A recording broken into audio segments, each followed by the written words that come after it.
Ce fut l'un des combats les plus éprouvants de la carrière légendaire de Fedor Emelianenko, une guerre sans merci qui mit à l'épreuve non seulement son talent, mais aussi sa volonté inébranlable. Fort d'une impressionnante série de 25 combats sans défaite depuis le début de sa carrière, Fedor semblait presque intouchable. Peu importe qui le Pride FC lui opposerait, le Russe Juggernaut trouvait le moyen de s'imposer. Fans et promoteurs commencèrent à se demander si quelqu'un pouvait réellement menacer le dernier empereur. Puis arriva Mark Hunt, puissant kickboxer néo-zélandais et ancien champion du Grand Prix de K1. Relativement novice en arts martiaux mixtes, Hunt avait déjà fait les gros titres en battant le redoutable Wanderlei Silva, qui pesait 26 kg de plus que Fedor.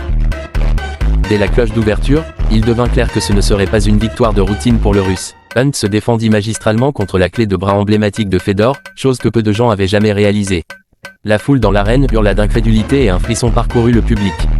Fedor était engagé dans un véritable combat, sous la pression incessante du brutal Simon.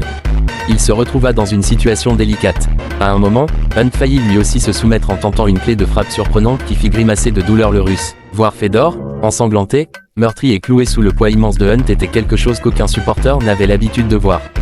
Mais les champions se forgent dans des moments comme cela.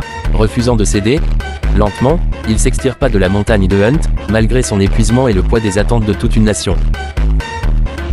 Et puis, sous les yeux du monde entier, Fedor bondit. Il explosa, changea de position et lança une contre-attaque furieuse. L'élan changea instantanément. Hunt, confus et affaibli, ne put résister à la tempête. Fedor finit par obtenir une soumission et força le tape, remportant une nouvelle victoire miraculeuse.